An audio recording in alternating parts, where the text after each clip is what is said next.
Hi all.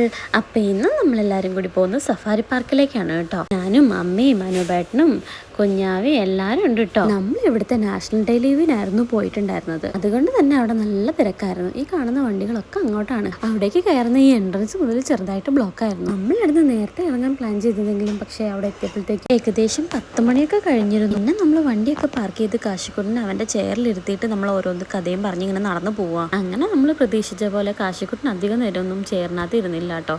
പിന്നെ നമ്മൾ എടുക്കേണ്ടി വന്നു. ഈ പാർക്ക് 5 സെക്ഷൻസ് ആയിട്ടാണ് ഡിവൈഡ് ചെയ്തിട്ടുള്ളത്. പിന്നെ ഈ മാപ്പ് നോക്കിക്കഴിഞ്ഞ് കഴിഞ്ഞാൽ നമുക്ക് എളുപ്പമായിരിക്കും പോകാൻ വേണ്ടിയിട്ട്. ഫസ്റ്റ് വണ് ആഫ്രിക്കൻ വില്ലേജ്, പിന്നെ ഏഷ്യൻ വില്ലേജ്, പിന്നെ കിഡ്സ് ഫാം, അൽവാദി, പിന്നെ എക്സ്പ്ലോർ വില്ലേജ്. അവിടേക്ക് കയറുമ്പോൾ വെയിലൊക്കെ ഉണ്ടായിരുന്നു. അങ്ങനെ നമ്മൾ കുടയൊക്കെ ചൂടി അങ്ങനെ നടക്കുമായിരുന്നു.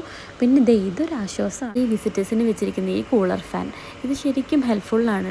അവിടെ പിന്നെ ഒത്തിരി ആളുകളുണ്ടായിരുന്നു. ഹോളിഡേ ആയതുകൊണ്ട് തന്നെ എല്ലാവരും വിത്ത് ഫാമിലി ആയിട്ടായിരുന്നു വന്നിട്ടുണ്ടായിരുന്നത്. നമ്മൾ ഉള്ളിലേക്ക് കയറിയപ്പോൾ ഫസ്റ്റ് കണ്ട കാഴ്ച ഈ അരയണ്ണങ്ങൾ ഇങ്ങനെ നീന്തി തുടിക്കുന്നതാണ്. അത് കഴിഞ്ഞത് ഇങ്ങോട്ട് നോക്കിയപ്പോഴാണ് ഇങ്ങനെ ഒരു വണ്ടി കണ്ടത്. ഇത് അവർ കിഡ്സിന് പ്രത്യേക തരം സ്പെഷ്യലായിട്ട് ഉണ്ടാക്കിയേക്കുന്നതാണ്. അത് കഴിഞ്ഞ് നമ്മൾ കണ്ടിട്ടുണ്ടായിരുന്നത് ആനകൾ വെള്ളത്തിൽ കുളിക്കുന്നതാണ്. ഈ ആനക്കൂട്ടങ്ങൾ വെള്ളത്തിൽ കൂടെ നടക്കുന്നതാണ്. നല്ല രസമുണ്ടായിരുന്നു. കാശിക്കുട്ടിന് നന്നായിട്ട് ഇഷ്ടമായി. പിന്നെ നമ്മൾ അവിടെ കണ്ടിരുന്നത് പല ഇനം ബേർഡ്സ് ആയിരുന്നു. അവിടുന്ന് നേരെ സ്റ്റെപ്പ് കയറി മുകളിൽ കയറി കഴിഞ്ഞാൽ വേറെ പലതരം പക്ഷികളെ കാണാം.